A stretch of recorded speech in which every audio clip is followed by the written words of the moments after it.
Hi everyone, this is Unkal lake, Hubballi. ಹುಬ್ಬಳ್ಳಿಯ ಐತಿಹಾಸಿಕ ಉಣ್ಕಲ್ ಕೆರೆಯು ಸುಮಾರು 900 ವರ್ಷಗಳಷ್ಟು ಹಳೆಯದಾಗಿದ್ದು 250 ಎಕರೆ ವಿಸ್ತೀರ್ಣದಲ್ಲಿ ಕಲ್ಯಾಣಿ ಚಾಲುಕ್ಯರ ಕಾಲದಲ್ಲಿ ನಿರ್ಮಿಸಲ್ಪಟ್ಟಿದೆ. ಇದು ಹುಬ್ಬಳ್ಳಿ ಧಾರವಾಡದ ಪ್ರಮುಖ ಪ್ರವಾಸಿ ತಾಣವಾಗಿದ್ದು, ಕೆರೆಯ ದಂಡೆಯ ಮೇಲೆ ಶ್ರೀ ಚನ್ನಬಸವ ದೇವಸ್ಥಾನವಿದೆ. ಇತ್ತೀಚೆಗೆ ಸ್ಮಾರ್ಟ್ ಸಿಟಿ ಯೋಜನೆಯಡಿ ಅಭಿವೃದ್ಧಿಪಡಿಸಲಾದ ಉಣ್ಕಲ್ ಕೆರೆಯನ್ನು ಚನ್ನಬಸವ ಸಾಗರ ಎಂದು ನಾಮಕರಣ ಮಾಡಲಾಗಿದೆ.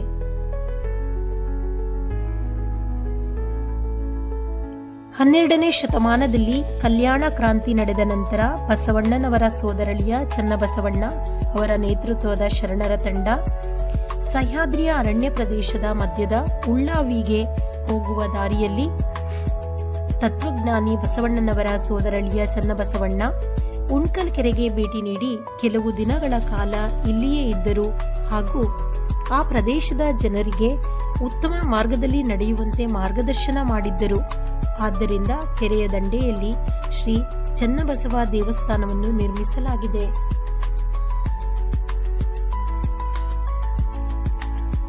ಶ್ರೀ ಚನ್ನಬಸವೇಶ್ವರ ದೇವಸ್ಥಾನಕ್ಕೆ ಸಾವಿರಾರು ಭಕ್ತರು ನಡೆದುಕೊಳ್ಳುತ್ತಾರೆ. ಪ್ರತಿ ವರ್ಷ ಜಾತ್ರೆ, ರಥೋತ್ಸವ ನಡೆಯುತ್ತದೆ. ಶ್ರಾವಣ ಮಾಸದಲ್ಲಿ ಧಾರ್ಮಿಕ ಕಾರ್ಯಕ್ರಮಗಳನ್ನು ಶ್ರದ್ಧಾ ಭಕ್ತಿಯಿಂದ ನಡೆಸಲಾಗುತ್ತದೆ.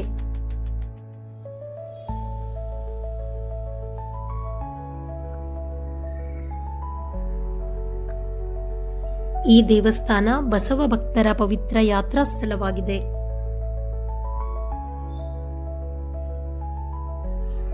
ಉಣ್ಕಲ್ ಕೆರೆಯು ಕರ್ನಾಟಕದ ಹುಬ್ಬಳ್ಳಿಯ ಉಣ್ಕಲ್ ಕ್ರಾಸ್ ಬಳಿ ಇದೆ ಮತ್ತು ನಗರ ವ್ಯಾಪ್ತಿಯಲ್ಲಿ ಪ್ರಮುಖ ಸಿಹಿ ನೀರಿನ ಕೆರೆಗಳಲ್ಲಿ ಒಂದಾಗಿದೆ.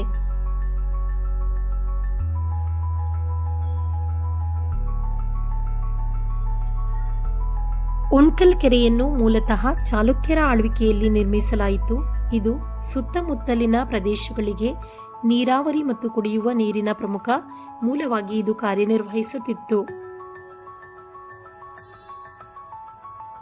ಉಣ್ಕಲ್ ಕೆರೆಯು ಕುಟುಂಬ ವಿಹಾರಕ್ಕೆ ಒಂದು ಜನಪ್ರಿಯ ತಾಣವಾಗಿದೆ.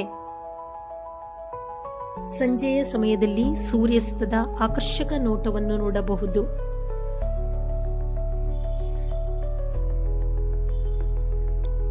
ಇದು ನೆಮ್ಮದಿಯ ಕ್ಷಣಗಳನ್ನು ಬಯಸುವ ಪ್ರವಾಸಿಗರನ್ನು ಆಕರ್ಷಿಸುತ್ತದೆ.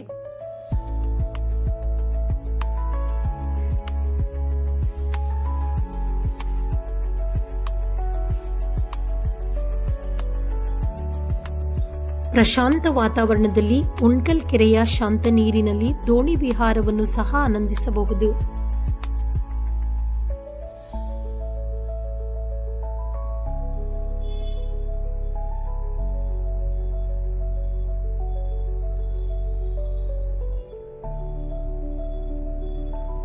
ಈ ಕೆರೆಯು ಶಾಂತವಾದ ಸುತ್ತಮುತ್ತಲಿನ ಪ್ರದೇಶಗಳು, ಸೂರ್ಯಾಸ್ತದ ನೋಟಗಳು, ಭೂದೃಶ್ಯದ ಉದ್ಯಾನಗಳು ಮತ್ತು ಪಾದಾಚಾರಿ ಮಾರ್ಗಗಳಿಗೆ ಹೆಸರುವಾಸಿಯಾಗಿದೆ.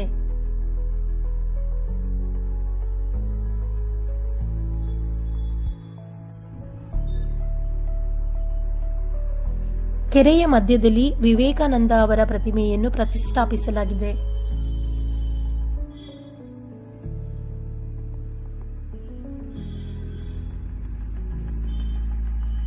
ಈ ಕೆರೆಯ ಸುತ್ತಲೂ ಬೆಳಗಿನ ನಡಿಗೆ, ವಿಶ್ರಾಂತಿ, ಸ್ಥಳೀಯ ಮನೋರಂಜನೆಗೆ ಜನಪ್ರಿಯವಾಗಿದೆ.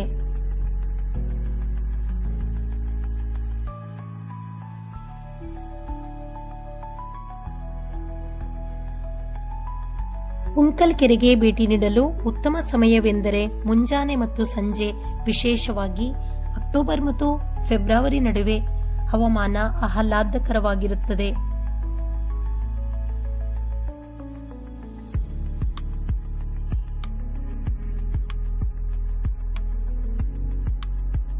ಈ ಕೆರೆಯ ದಡದಲ್ಲಿರುವ ಉದ್ಯಾನ ನೋಡುಗರ ಮನಸೂರೆಗೊಳ್ಳುವಂತಿದೆ.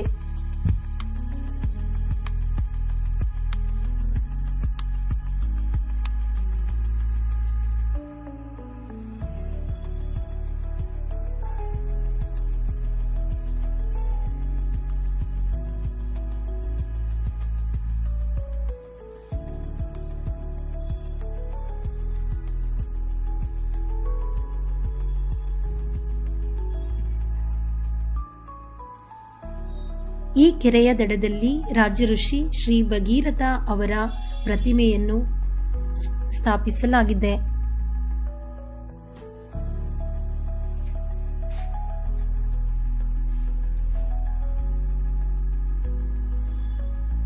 ಈ ಕೆರೆಯಲ್ಲಿ ಸೂರ್ಯಾಸ್ತಗಳು ವಿಶೇಷವಾಗಿ ರಮಣೀಯವಾಗಿರುವುದನ್ನು ನಾವು ಗಮನಿಸಬಹುದು.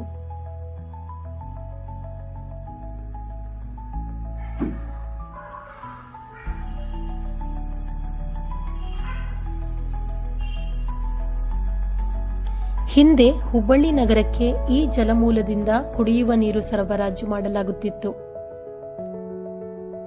ಮಲಪ್ರಭಾ ನದಿ ನೀರಿನ ಯೋಜನೆ ಪ್ರಾರಂಭವಾದ ನಂತರ ಉಣ್ಕಲ್ ಕೆರೆಯನ್ನು ಪಿಕ್ನಿಕ್ ತಾಣವಾಗಿ ಅಭಿವೃದ್ಧಿ ಮಾಡಲಾಗಿದೆ.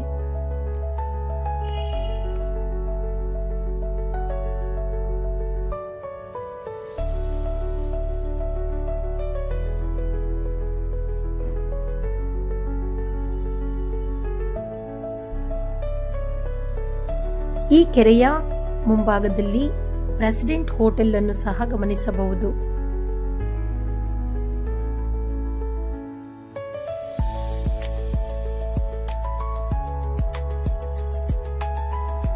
ಉಣ್ಕಲ್ ಕೆರೆ ಹಚ್ಚ ಹಸಿರಿನ ಉದ್ಯಾನಗಳಿಂದ ಅಲಂಕರಿಸಲ್ಪಟ್ಟಿದ್ದು ಶಾಂತಿ ಮತ್ತು ಪ್ರಶಾಂತತೆಯನ್ನು ಬಯಸುವವರಿಗೆ ಒಂದು ಸುಂದರವಾದ ವಾತಾವರಣವನ್ನು ಸೃಷ್ಟಿಸುತ್ತದೆ.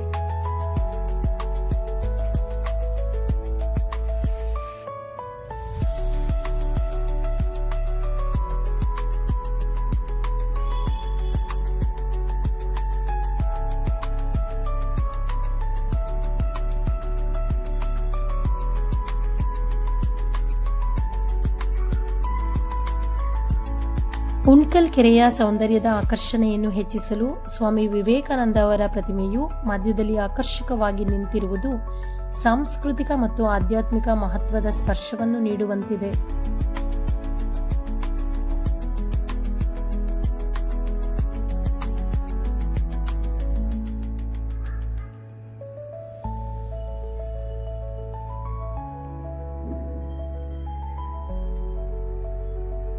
ಈ ಕೆರೆಯು ನೈಸರ್ಗಿಕ ಆಕರ್ಷಣೆ ಮಾತ್ರವಲ್ಲದೆ 110 ವರ್ಷಗಳಿಗೂ ಹೆಚ್ಚಿನ ಇತಿಹಾಸವನ್ನು ಹೊಂದಿದೆ. ಸಂತ ಶ್ರೀ ಸಿದ್ದಪ್ಪಜ್ಜ ಅವರಿಗೆ ಸಮರ್ಪಿತವಾದ ವಾರ್ಷಿಕ ಜಾತ್ರೆಯನ್ನು ಸರೋವರದ ಬಳಿ ನಡೆಸಲಾಗುತ್ತದೆ. ಇದನ್ನು ಅದರ ಕರಂಬ ಭೂಮಿ ಎಂದು ಸಹ ಕರೆಯಲಾಗುತ್ತದೆ.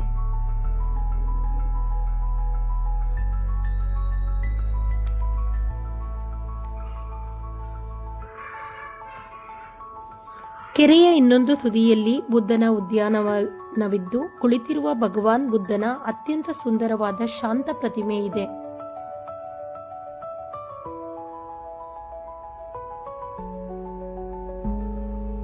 ಪ್ರೆಸಿಡೆಂಟ್ ಹೋಟೆಲ್ ಮುಂಭಾಗದಲ್ಲಿ ಉಣ್ಕಲ್ ಕೆರೆ ಇದ್ದು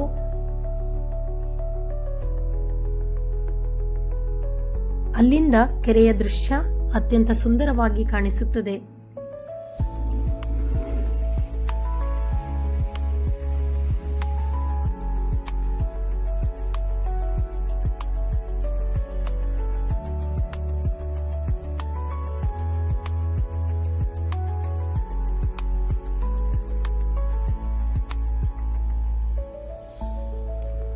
ಉಣ್ಕಲ್ ಕೆರೆಯು ಪಶ್ಚಿಮ ಘಟ್ಟಗಳಿಂದ ಹುಟ್ಟಿ ಅರೇಬಿಯನ್ ಸಮುದ್ರಕ್ಕೆ ಸೇರುವ ಬೇಡ್ತಿ ನದಿಯಿಂದ ಹುಟ್ಟಿಕೊಂಡಿದೆ.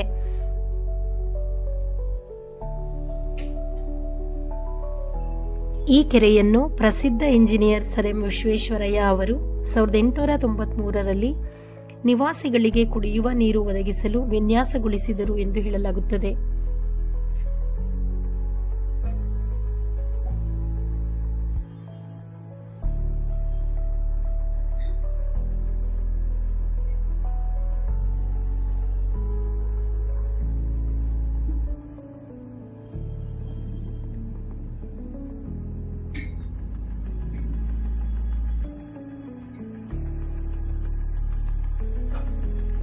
ಈ ಕೆರೆಯು 245 ಎಕರೆ ಭೂಮಿಯಲ್ಲಿ ಹರಡಿಕೊಂಡಿದೆ.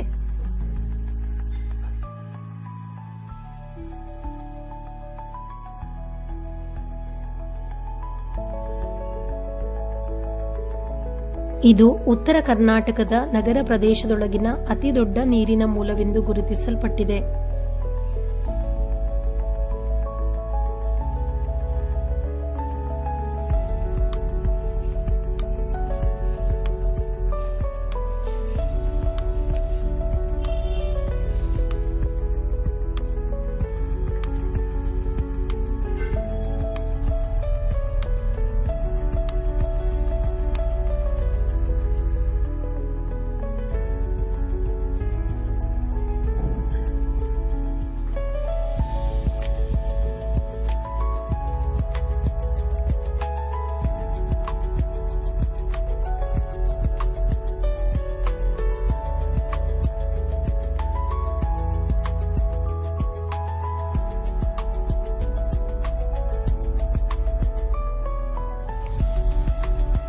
ಉಣ್ಕಲ್ ಕೆರೆಯು ಕುಟುಂಬ ವಿಹಾರಕ್ಕೆ ಒಂದು ಜನಪ್ರಿಯ ತಾಣವಾಗಿದೆ.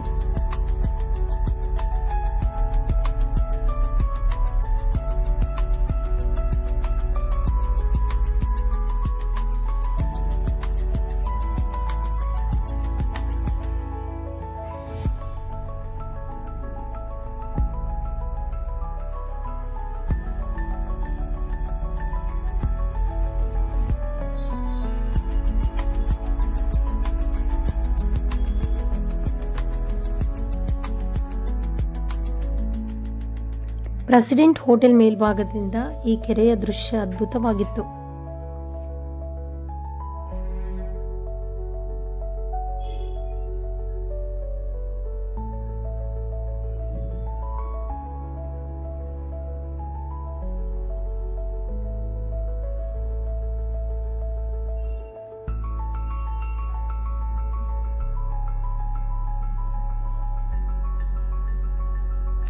Thank you for watching.